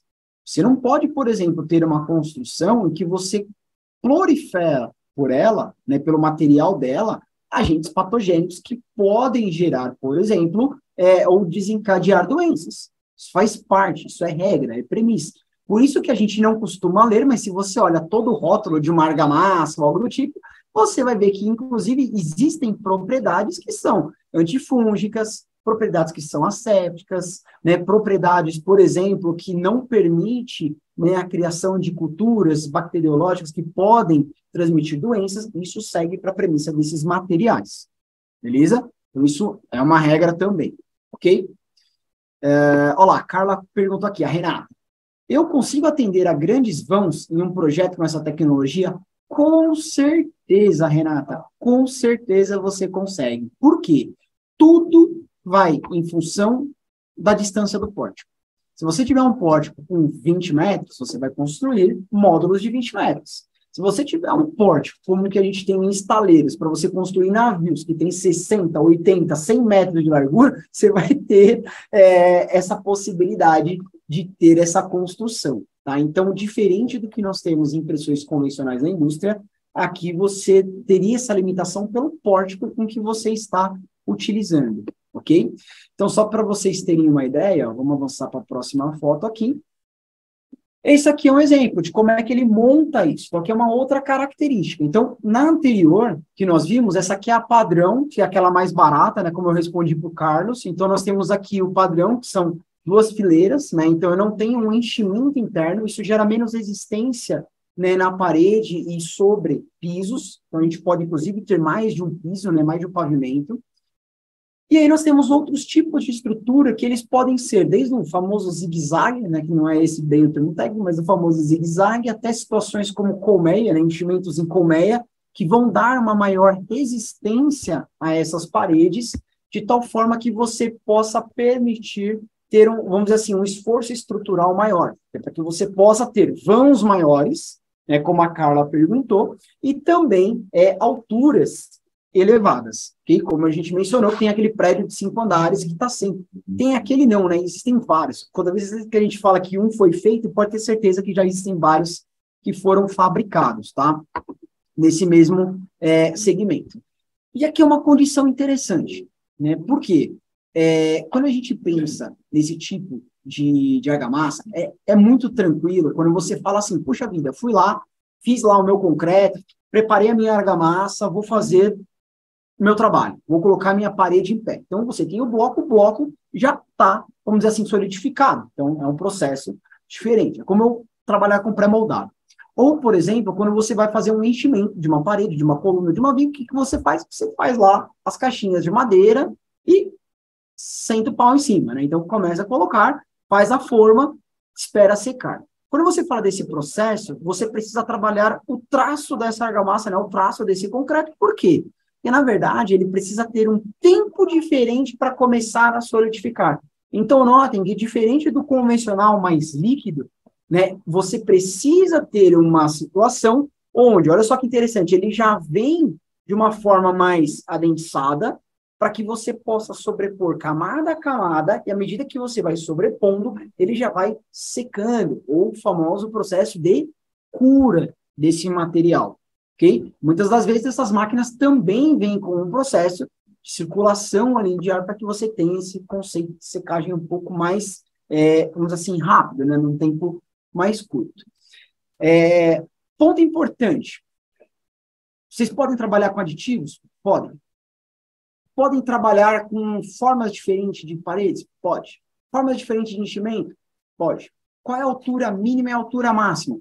Vocês que definem. Essa é uma das grandes sacadas que nós temos. Então, vocês também podem definir, né, alturas diferentes, projetos diferentes, para que vocês possam ter perfis diferentes dentro da construção civil. Que é o que acontece aqui. Olha só que interessante. Então, nós temos perfis diferentes, para vocês terem uma ideia. Essa aqui, ela é uma edificação que ela está feita já de uma forma diferenciada. Não sei se vocês percebem que a resolução dela, vamos colocar assim, né, da deposição das camadas, ela é diferente. E olha só que interessante, notem na estrutura que nós temos à direita. Deixa eu só perguntar para vocês estão vendo um traço amarelo na tela? Ou é impressão minha? Eu estou vendo um risco amarelo aí. Deixa eu ver se eu consigo apagar isso daqui, porque eu acho que eu risquei sem querer. Não sei se foi eu ou não. Não atrapalha. Porque na minha tela tá aparecendo, mas não aparece aqui para mim. Não atrapalha nada, não. Dá para ver mais rapidamente. Deixa eu ver se eu consigo aqui. Olha que maluquice, não. Ah, peraí, já sei onde foi. Só ver uma coisa aqui. Aí, peraí que eu vou compartilhar de novo. É porque como tá passando a tela, depois fica na gravação aquele resto de... Entendeu? Legal. Eu risquei no Zoom sem querer. Beleza, vamos lá. Deixa eu só pôr para compartilhar aqui de novo. Perfeito. Então, olha só que interessante. Isso aqui é bem legal. Então, vamos lá. Universidade Tecnológica de Nanyang, né, ou a NTU, que é a de Singapura que eu falei. E olha que bacana, olha o que eles estão fazendo. Eles estão trabalhando casas populares que já saem impressas, inclusive com os sistemas hidráulicos de gás, calefação, elétricos. Por quê? À medida que você vai fabricando, eles vão fazendo a instalação e ela fica pronta. Depois você leva ela desmontada como um Lego ou leva ela inteiriça e aí você consegue fazer essa montagem. Isso tanto em concreto como em plástico. E as casas plásticas, então essa aqui, ela está trabalhando uma técnica construtiva, né, que a gente tem uma diferenciação, porque ela atua com, né, uma especificação por meio de argamassa, né, por meio de argamassa, concreto, e ela chega a ter aquele custo que nós mencionamos. Eu vou mostrar uma outra semelhante, que inclusive tem essas colunas próximas daqui, que é uma casa que ela utiliza materiais poliméricos, né, então fazendo essa mescla com poliméricos. Essa, até para responder o Carlos ali, ela é interessante por quê? Porque ela reduz muito o custo, né? E é bacana porque, assim, o custo dela, para vocês terem uma ideia, chega a $1.000. Então, olha só que interessante, $1.000 ao dólar que nós temos hoje era como ter uma casa dessa, R$5 mil aqui no Brasil. Né? Então, para popularizar isso, é muito fácil. Né? E eles já estão fazendo isso fora do Brasil.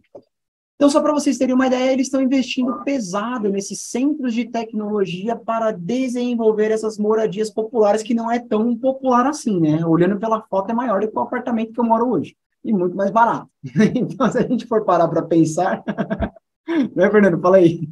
Renato, eu não sou da área de civil, sou da área de elétrica, mas eu fiquei curioso aí, eu não sei se os colegas engenheiros civis aí ficaram também, mas...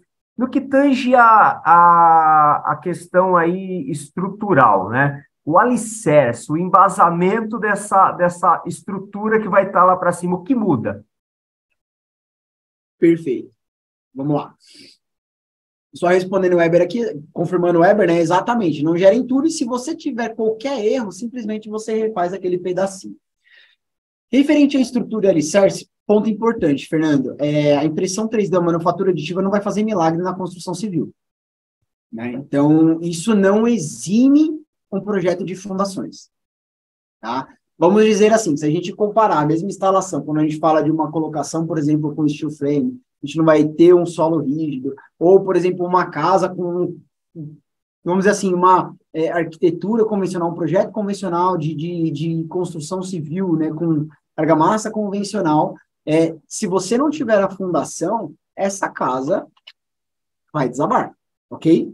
Então, para que ela consiga segurar um pavimento, 2 pavimentos, 3 pavimentos, ou que a gente possa chegar no 5, no 6, ou na casa como nós vamos mostrar em Dubai, é preciso que ela tenha uma estrutura embaixo.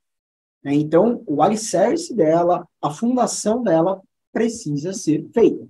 Aí não tem milagre. Aí continua as tecnologias, os processos que nós temos hoje para criar essas fundações. Porque é a partir dali, de uma base sólida, que você cria qualquer estrutura. Ok? SPDA, amarração, ferragem, tudo permanece. Perfeito, tudo permanece. Então, chegou nessa parte de estrutura. Sistemas auxiliares. Lembrando bem, aterramento elétrico. Beleza? Para-raio. Sistema de calefação. Ventilação central. Ventilação e exaustão central. Uma característica. Perfeito. Todos esses sistemas, ele suporta tranquilamente. Ele pode ser, inclusive, feito junto. Vocês estão vendo que ela está numa determinada condição? Eu posso, por exemplo, a partir de agora, começar a lançar o cabeamento, construo mais um pouco, lanço mais o cabeamento, que eu digo, a infraestrutura, entendeu? Eletrodutos e tudo mais. Coloco mais um cabeamento, ponho de novo, e assim eu vou fazendo. Qual que é uma das grandes características desse sistema? Concreto a gente consegue projetar para que ela deixe mais ou menos o espaço e a gente faça a colocação. As que são plásticas ou poliméricas, né, ou materiais similares, ela é interessante porque você hoje tem diversas ferramentas que você pode fazer o recorte correto. Então você não precisa, por exemplo, uma caixinha. Eu fui lá, coloquei a caixinha, aí não quero mais aqui. Legal, você tira, tampa ela, como o Weber falou, né? É fácil de você, com polímero, tampar aquele buraco, move ela para o lugar, coloca ela de novo. Pronto. E ao invés de você ter uma estrutura que você tem blocos, né? A estrutura ela já está fixa pelo próprio método de construtivo. Então você já pode ter, por exemplo, canaletas previstas para você poder, durante a parede, ter essa modificação futura. Né? Então isso é bem interessante para nós. Tá? Você já pode pensar nesses leitos e bandejamentos já vamos dizer assim, preparados, tá? Posição de caixa d'água, por exemplo, você já pode ter contenções. Pô, hoje se uma caixa d'água ela estoura, cara, se você não fez ali uma contenção adequada, você vai lavar a sua casa. Você entendeu? Hoje, com esse processo de impressão, você já consegue prever, inclusive, esse tipo de situação, ter essas contenções. Né? Então, se a gente começa a pensar, isso favorece muito, principalmente em áreas úmidas, né? E aí a gente atende, inclusive, NR10 contra choques, porque os materiais poliméricos, inclusive, eles são excelentes isolantes elétricos.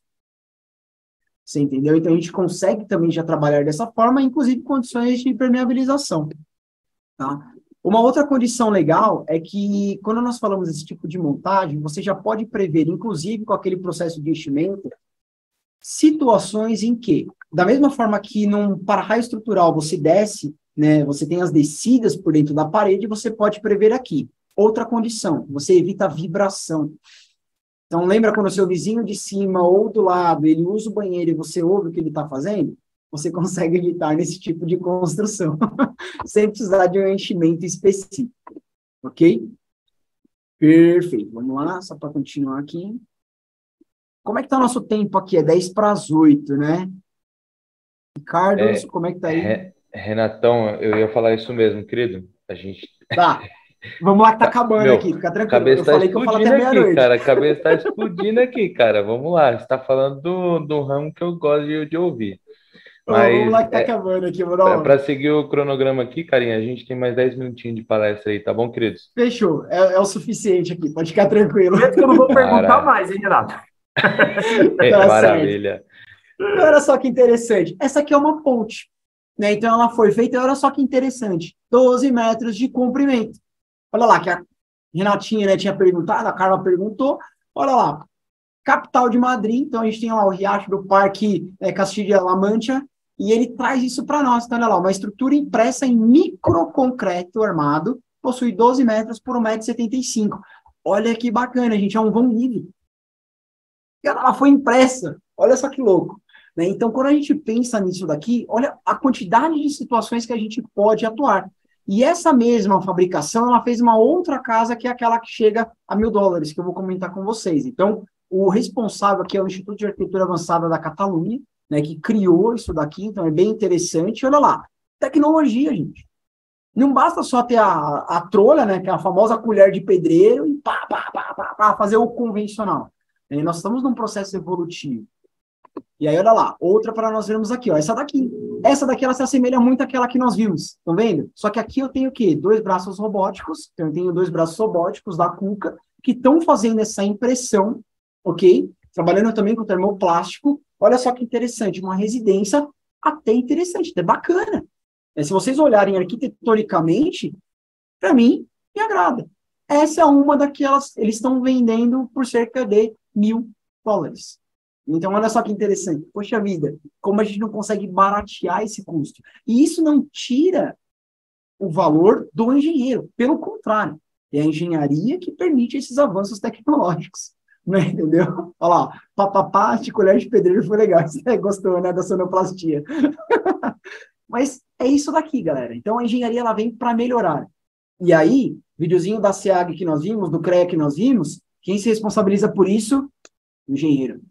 Só porque eu fiz de plástico, de polímero, ou porque eu usei impressão 3D, eu tenho que não recolher a RT?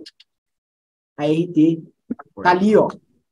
Você entendeu? É ela que garante a segurança dessa estrutura, um material adequado, um material de qualidade.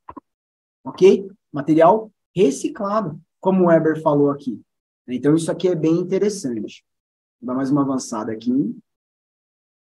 Olha lá, mais uma. Essa é de Dubai que eu falei para vocês. TAG em 2020, 6.400 metros quadrados. Olha só que interessante, galera. Abrigará parte da prefeitura de Dubai inteira em impressão 3D. Dá uma olhadinha nisso daqui, ó. Hã? 100% impressa. 100%. Então, ela foi impressa. Olha só que interessante. Foi construída do Powerment Zero até em cima. E olha como ela ficou acabada. Você não fala que isso aqui é um prédio feito em impressão 3D de 6.400 metros quadrados. Percebe? Pô, a gente está falando de 64 por 100 metros, só para a gente ter uma referência, né, do tamanho com que eles conseguiram imprimir. Eles estão imprimindo, estão fazendo. 2020 para cá, estão trabalhando. Né? Então, estão fazendo e as edificações estão sendo construídas. Aonde? Dubai. País que você fala assim, eles não se preocupam com isso, né? Eles têm dinheiro para montar de qualquer forma, estão investindo nisso. Então, vocês viram, de Singapura para Dubai, duas realidades completamente diferentes. Vocês viram a startup brasileira lá em Natal. E aí, aqui é interessante, porque a manufatura aditiva, ela também prevê acessibilidade. Né? Então, não só flexibilizar a construção, mas também acessibilidade. Né? Então, quando a gente fala, vou passar rapidinho aqui, ó, então nós temos o cenário atual. Fernando, se você quiser ir pontuando aqui, pode ir falando. A questão da acessibilidade, o tempo está curto, é um tema que rende horas, mas vamos lá, tentar fazer uma síntese rápida aqui. São quase 20 milhões de brasileiros hoje que portam qualquer tipo de deficiência que vai causar uma dificuldade motora, uma dificuldade de movimentação, seja por uma deficiência visual ou, de fato, uma deficiência física motora. E nesse cenário, com quase 20 milhões de pessoas com essa deficiência, a gente tem aí na manufatura aditiva um grande aliado para trazer soluções de acessibilidade. Aí pode passar. Perfeito. A gente tem norma, inclusive, específica de acessibilidade que vai tratar essas questões na construção civil, no que tange aí ao acesso de pessoas com dificuldades motoras, né? Então, a gente tem aí uma importante quebra de paradigmas, aí, uma importante quebra de patentes, uma série de situações que promoveram o avanço da tecnologia de impressão 3D e tornaram ela cada vez mais acessível, em especial aí para o mercado de construção civil que a gente está tratando. Pode passar. E a norma passou por essa evolução, né, gente? Porque ela saiu de 37 páginas para 140 páginas em 2015. De 2015 para 2020, ela teve uma evolução tremenda no que tange a acessibilidade.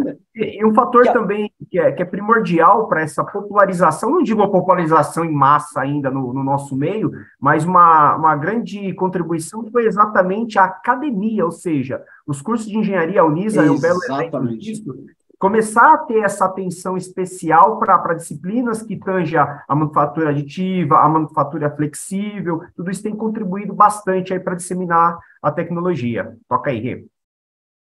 Perfeito. E aí nós temos alguns exemplos, né? Então tá batendo os 10 minutos aqui, a gente vai passar rapidinho, né? Então, para vocês terem uma ideia, a Natasha Romiota, ela é uma terapeuta ocupacional, mestre em engenharia biomédica, e ela desenvolve soluções de acessibilidade, principalmente para edificações, para os pacientes poderem utilizar, né? Então, nós temos situações como haste de manobra, né? Então, por exemplo, para interruptores, a gente vai ver um pouquinho mais detalhado aqui, mas são situações que permitem operacionalizar elementos de uma edificação. Então, vocês viram, nós construímos. Pô, e uma haste de manobra? Vai ser injetada? Vai ser usinada? Vai ser estampada? Conformada? Qual é o custo disso? É o que o Weber falou. Hoje eu tenho um jovem, uma criança na edificação, eu consigo ir lá imprimir. Putz, amanhã eu tenho um adulto, eu consigo adaptar. Amanhã eu tenho um idoso, é outro perfil, é outra adaptação, percebe? Olha só, cadeirantes, rampa de acesso. Pô, você trabalha numa edificação e aí, puxa vida, ela não está acessível. Você precisa montar uma rampa, você vai montar uma rampa de concreto, você vai montar uma rampa metálica. Por que você não montar uma rampa que pode ser descamoteável? Uma rampa que ela pode ser adaptável aos ambientes, que ela pode ser retrátil. Qual é o custo disso? Com a impressão 3D, você pode moldar esses perfis, inclusive por tipo de cadeira, de acesso, de bengala, de adaptador, para que você possa acessar uma edificação, né? E aí você consegue trabalhar naturalmente de forma a permitir que a edificação se molde ao usuário, e não o usuário se molde à edificação. Olha que coisa bacana. Isso faz parte da engenharia. Quem é que assina isso? Olha o engenheiro de novo recolhendo mais uma RTzinha aqui. Estão vendo? Temos também adaptadores de mesa. Então, dos adaptadores de mesa, e aqui também é uma realidade. Quantos de nós não temos mobilidade reduzida, como o Fernando colocou, e aí como é que você pega, por exemplo, e você, sei lá, precisa adaptar? Não, vou desmontar aquela luminária antiga que eu tinha, que era semelhante a isso, e adaptar a colher ali. Não, você tem altura diferente, os mobiliários seguem uma normativa. Né? Então, você consegue gerar isso também. Olha lá, adaptadores para puxadores. Portas, maçanetas, adaptadores. Então, isso aqui foi muito trabalhado, principalmente na época do Covid, e com a impressora 3D você consegue adaptar. Da mesma forma, você tem perfis anatômicos diferentes para a utilização de uma mesma edificação. Vocês viram? Estrutura, a gente falou de estrutura, falou de fundação, falou de sistemas auxiliares, falou de construção de casas. Qual é o custo disso? Lembra que eu falei para vocês? A gente está falando num custo extremamente baixo para a impressão 3D, e o mais importante, vocês podem imprimir em qualquer lugar. Olha lá, adaptadores de acesso. Então, chaves, maçanetas, apoios para utilização em edificações. Aí nós temos mapas táteis. Olha só que interessante. Qual é o custo de fazer um mapa tátil hoje? Injetado. Aí é o que vocês comentaram aqui, né? Puxa vida, mas agora eu mudei aquele departamento. Ali era um depósito, agora é uma sala de aula. Aí você precisa estampar de novo, precisa injetar de novo. Com a impressora 3D você muda o módulo. Inclusive você pode dar textura. Você pode dar características sensitivas para que o deficiente visual possa se guiar. E isso aconteceu também em estudo brasileiro. Olha lá, a Universidade Federal da Bahia começou a encabeçar isso daí também. Não só para leitura em braille, que inclusive nós temos ali uma legendinha, mas também para identificação de ambientes. Para quê? Olha só que interessante, para que eles pudessem andar dentro da universidade. Isso também aconteceu com a arquitetura pegando a engenharia civil para adaptar isso em projetos e monumentos. Como é que eu conheço uma catedral, por exemplo? Né? Então, acaba gerando para nós toda essa diversificação. E aí, para nós encerrarmos aqui, nós temos as normas associadas à manufatura aditiva. Né? Não basta só as normas da construção civil. Lembra que eu falei que nós temos normas? Então, se o concreto é armado, se nós temos os aços com normalização específica, nós também temos as nossas normas para, então, olha lá, desde da área médica, como alguém citou, então, implantes, cirurgias e tudo mais, até a manufatura aditiva, princípios gerais, terminologia, requisitos de processo, né, como que nós vamos ter sistemas de coordenadas e metodologias de ensaio. Olha lá, metodologia de ensaio. Lembra que o Fernando levantou a bola para a gente ali, ó? Olha lá, arquivos para manufatura aditiva. Então, não é fazer um códigozinho, fazer um desenho qualquer lá e tá tudo certo. Você percebe? Essa é a especialização, como o Fernando está colocando, que muitas das vezes faz sentido para nós buscarmos. É algo que, por exemplo, eu trabalho aqui, né? Nós trabalhamos com a MKSZ, trabalhamos, por exemplo, com a Universidade de Santo Amaro, a Unisa, desenvolvendo isso daqui em prol de fazer essa integração e essa popularização. E aí, queria agradecer, né, a oportunidade, senão vão cortar a cabeça aqui por estar falando demais. Fernando, por favor, queira falar aí as palavras finais. Não, você fala quase nada. Só para a gente encerrar, que a gente vai ter mais uma etapa aí. O conteúdo é super denso, na verdade, aqui foi só uma síntese, né, para colocar o famoso doce na boca, né? Mas foi demais, foi um prazerzaço a gente poder compartilhar isso essa noite. Galera, isso aí, super palestrantes hoje, ó, e eu falei no começo, quem está aqui vai poder mudar a forma de pensar. Meu, pessoal, agradeço demais, viu? Vocês querem dar uma palavra final aí, que a gente vai passar já para as considerações finais, e também a gente também tem alguns textinhos aqui para fazer. Renato? Claro, claro. Perfeito, vamos lá. Primeiramente, né, queria agradecer aí novamente a presença de todos. Realmente, falar desse tipo de tecnologia de inovação, né, trazer isso aqui aberto, lá o França está até falando, bora trazer essas tecnologias para o Hub de Inovação, vamos levar sim, porque, porque assim, isso é uma tendência, e vocês viram que, assim, não é nada do agora, né, nós estamos falando de algo que já é antigo, né, algo que, se nós formos parar para pensar, já é existente no nosso dia a dia. E nós deixamos passar desapercebidos, ok? Então, quando a gente pensa nessas tecnologias, a gente tem que abrir a mente e quebrar esses paradigmas, buscar esses conceitos. Então, a pesquisa científica já mostrou para nós qual é o caminho. Agora é hora de aplicar. Como engenheiros, faz parte de nós, vocês viram lá, que é trabalhar em prol, né, da sociedade em geral. Então, quando a gente começa a condensar esses conceitos, é onde sai todo esse trabalho, toda essa inovação. Porque a impressão 3D é da década de 80. Né? Se a gente for parar para pensar em manufatura aditiva, ela é antes disso. Materiais plásticos já são usados há muito tempo no mercado. Né? Então, como a gente popularizar isso depende de nós. E a especificação depende de nós. Uma vez, eu lembro que eu estava numa obra, e aí a pessoa falou para mim assim, pô, Renato, mas você não está seguindo a normalização? Eu falei, tô. A norma diz que eu tenho que garantir isso. Mas por que você propôs um projeto diferente? Eu falei, porque eu, como engenheiro, estou colocando meu CREA de que está correto. Olha só que interessante. Por que eu digo isso?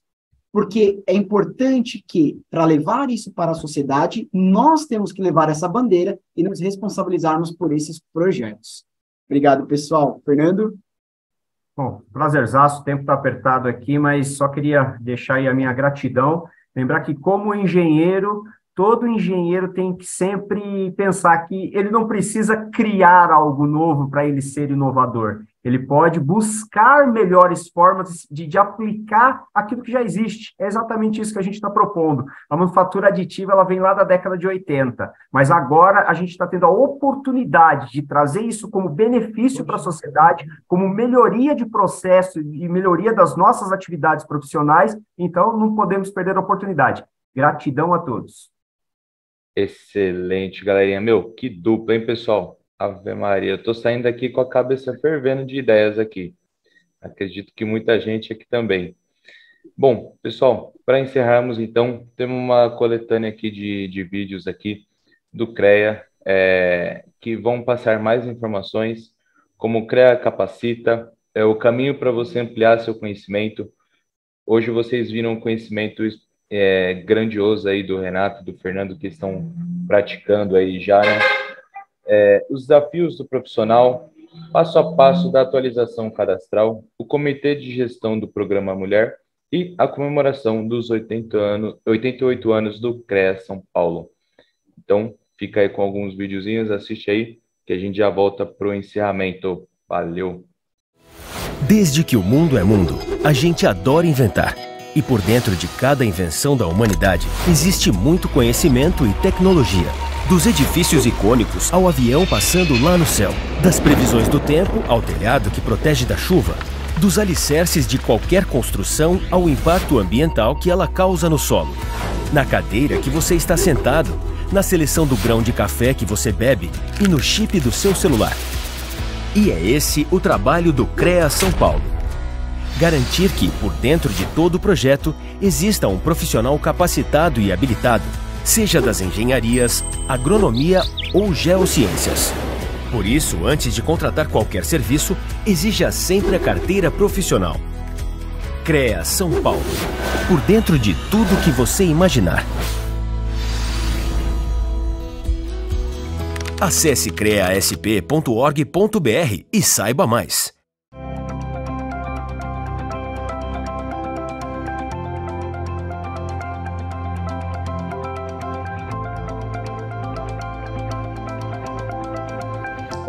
Meu nome é Vinícius Marquesi, presidente do CREA São Paulo. Estou aqui para apresentar o CREA Capacita, um programa, uma plataforma que tem como objetivo promover a capacitação profissional. por meio de cursos de pequena e média duração até pós-graduação e cursos mais complexos, por meio de parcerias com entidades de classe e instituições de ensino. Tudo isso dentro das demandas e das sugestões que vocês nos trouxerem. Então você, que é profissional, estudante e colaborador do CREA, espero que goste dessa entrega e conte com o CREA São Paulo.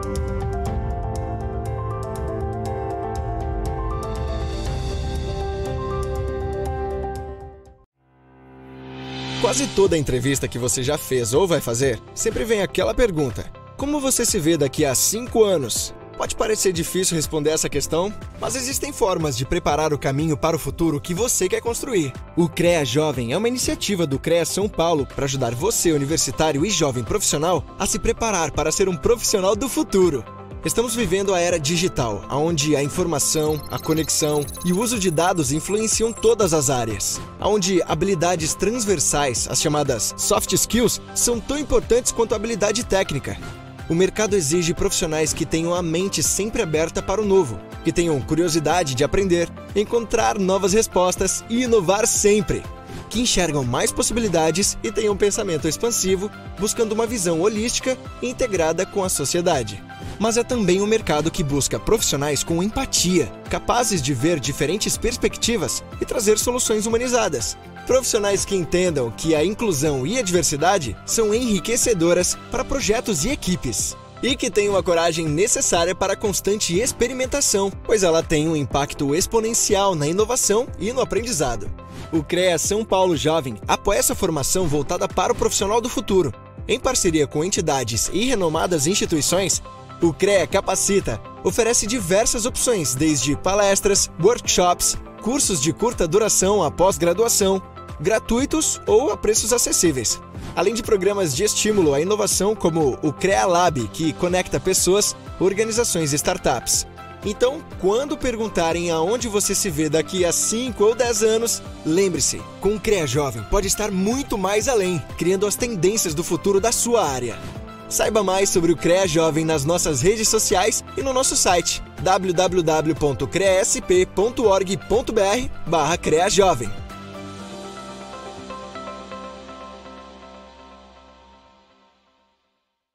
Mantenha uma relação rápida e segura com o CREA São Paulo. Não deixe de atualizar seu cadastro. É muito fácil. Ao acessar sua conta no app ou no sistema CREANet, você receberá uma mensagem para atualizar o seu cadastro. Clique em OK. Verifique se o seu nome, número de celular e endereço estão corretos. A atualização cadastral faz parte do Programa de Conformidade do CREA São Paulo, à Lei Geral de Proteção de Dados Pessoais. As suas informações estão seguras com a gente. Logo após, escolha a melhor maneira de receber as comunicações do CREA São Paulo. Você pode autorizar o envio por e-mail ou celular e se manter atualizado sobre todas as novidades do seu conselho. Assinale a opção que preferir em cada item e pronto! Ah, não esqueça de salvar! Você também pode alterar os dados a qualquer momento, clicando em Atualização Cadastral. Não deixe de atualizar seu cadastro e receba todas as informações do CREA São Paulo de forma rápida e segura. O relatório de desigualdade econômica e de gênero do Fórum Econômico Social mostra que levaremos mais de 135 anos para o mundo chegar à paridade de gênero. Você quer esperar todo esse tempo? Nós também não. Por isso, o CREA São Paulo integrou a iniciativa Programa Mulher do Confea, que pretende promover o empoderamento e o aumento da participação das mulheres profissionais das engenharias, agronomia e geociências dentro do sistema, nas entidades e em suas profissões. Para desenvolver ações com esses objetivos no estado de São Paulo, foi criado em 2021 o Comitê Gestor do Programa Mulher, que trabalha com 5 metas principais: aproximar as jovens profissionais do Conselho e das entidades de classe, trazer novas profissionais para dentro do Conselho e das entidades de classe, aumentar a representatividade de mulheres conselheiras e inspetoras, aumentar o número de mulheres nos cargos de liderança do CREA São Paulo e das entidades de classe e contribuir para a equidade salarial. Tudo isso seguindo diretrizes internacionais, pois o CREA São Paulo é signatário da Agenda 2030 da ONU e seus Objetivos de Desenvolvimento Sustentável. O Comitê Gestor do Programa Mulher do CREA São Paulo tem o objetivo número 5 como grande guia: alcançar a igualdade de gênero e empoderar todas as mulheres e meninas. Vamos com a gente? CREA São Paulo, construindo o futuro para todos. Há 88 anos, o Estado de São Paulo dava boas-vindas ao Conselho Regional de Engenharia e Agronomia. Uma das maiores e mais representativas entidades de classe do país, o CREA São Paulo acompanha e colabora com o crescimento do maior estado brasileiro, hoje com 46 milhões de habitantes. São engenheiros, agrônomos, geocientistas e tecnólogos que trabalham para garantir as transformações urbanas necessárias para que São Paulo continue sendo um lugar de acolhimento e de oportunidades. Mas a história do CREA São Paulo vai muito além de prédios, estradas, fábricas e lavouras. É sobre gente. Trabalhamos para oferecer mais segurança, mais conforto, mais trabalho e para valorizar os nossos profissionais. O CREA, para mim, é bem dizer a minha vida. Eu comecei a trabalhar no CREA com 14 anos de idade. Não foi o primeiro emprego, porque a minha família é bastante humilde. Desde criança eu tinha essa curiosidade, né? Queria desmontar, tirar a pilha, entender o que tinha por trás ali daquele circuito, por que o LED acendia. E aí, conforme o tempo foi passando, eu descobri que eu poderia estudar isso e exercer essa profissão. O CREA é o meu conselho, então é a minha casa. Eu sempre trabalhei na profissão e a gente sempre tem que provar que a gente é capaz. Então chegar aqui, para mim, é mais um desafio e mais uma prova de que a mulher é capaz. Né? Não a Lígia, mas a mulher, todas as mulheres são capazes. A palavra CREA hoje, para mim, ela remete à palavra proteção. Então, eu hoje tenho essa visão de que o CREA ele é necessário não só para a função legal, que é regular o exercício profissional das atividades ligadas à engenharia, agronomia, geociências, mas também hoje eu vejo como uma proteção para a sociedade. Eu ganhei um certificado de honra ao mérito, emitido pelo CREA São Paulo, e é o prêmio por eu ter me destacado como aluno que ficou em primeiro lugar da turma. E foi uma alegria ímpar, assim. Ao longo de 5 anos a gente se esforça muito, né? Para não desistir, para perseverar, embora haja dificuldades, né? Uma das dificuldades era justamente chegar na faculdade. Eu sou aluno bolsista também, então foi um grande desafio, mas que trouxe uma grande vitória aí. Acredito que eu encerrei com chaves de ouro. Foi uma grata surpresa no dia da cerimônia de colação do degrau, eu recebi de um representante do CREA o certificado de honra ao mérito.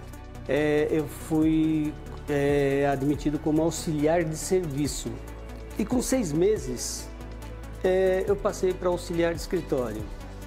E passou mais algum tempinho assim, curto também, por volta de menos de 1 ano, aí, eu não sei precisar exatamente, passaram para escriturário. E eu comecei a gostar demais do CREA, e gosto do CREA até hoje, pelo amor de Deus, eu adoro essa palavra CREA, sabe? Olhar, né, para aquela carteirinha do CREA e saber que um dia eu ia ter essa carteirinha na minha carteira, para mim era um sonho. Eu nunca tinha me atido que quando eu ia numa festa, num show, precisava ali da engenharia em vários pontos e precisava que o CREA fiscalizasse as atividades de engenharia. Eu nunca olhei um desfile de carnaval da mesma maneira que eu olhei depois que eu entrei no CREA, que eu vi que precisaria, num desfile de carnaval, a presença de um profissional habilitado naqueles carros alegóricos que são verdadeiras obras de engenharia. São 350 mil profissionais e 95 mil empresas registradas no Conselho.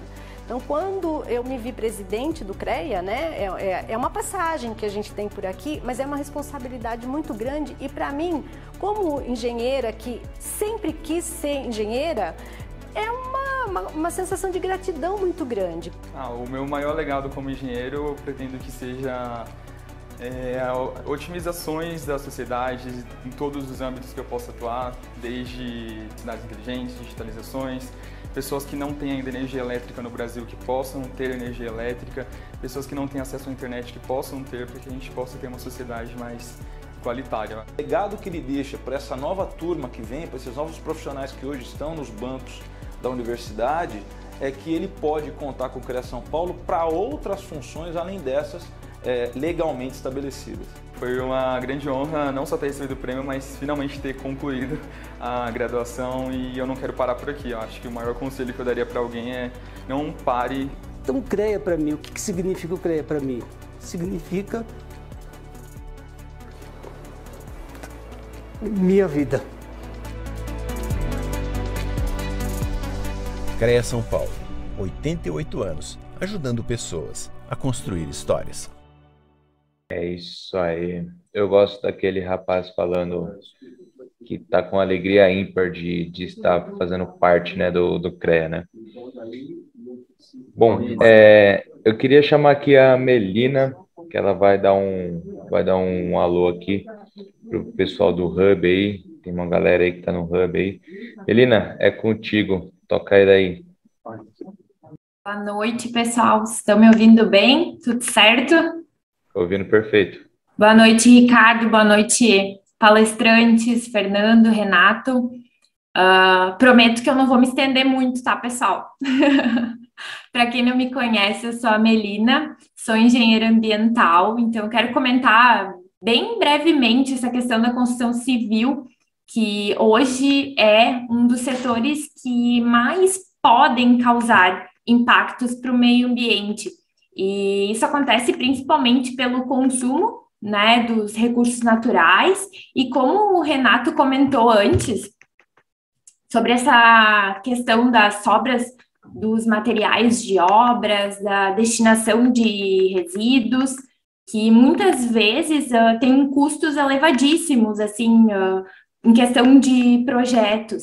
Então, só vou reforçar a importância de procurar profissionais habilitados, exigir RT, tanto de engenheiros civis como também profissionais da área ambiental, para buscar minimizar esses impactos causados tanto para o meio ambiente e também reduzir custos, né? Além de buscar reaproveitar esses resíduos ou nas obras ou também em outros ambientes, né? Mas, enfim, não vim aqui hoje para falar sobre a questão ambiental, sobre questão de resíduos, a gente até pode marcar um outro bate-papo sobre isso. Hoje eu vim aqui para falar para vocês sobre o novo projeto da SEAG, com o apoio do CREA de São Paulo e da Prefeitura de Guarulhos, que é o Hub de Inovação. Então, não sei se vocês já estão sabendo, se já ouviram falar, são espaços que conectam indivíduos com objetivos comuns, digamos assim, com interesses em tecnologias, inovação.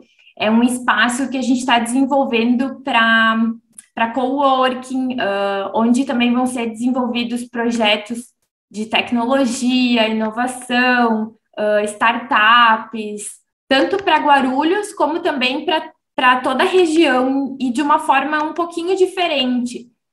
Um dos principais objetivos desse novo projeto é buscar ajudar os profissionais, os colaboradores, as empresas parceiras a buscar soluções para os desafios e as dificuldades que vierem a surgir ao longo do caminho, e de uma maneira um pouco mais ágil, mais prática, digamos assim.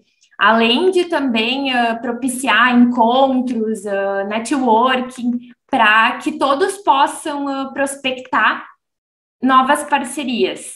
Então, é uma excelente oportunidade para alavancar, né, digamos assim, os seus negócios, através dessa tecnologia, dessa inovação, desse novo projeto que a gente está desenvolvendo.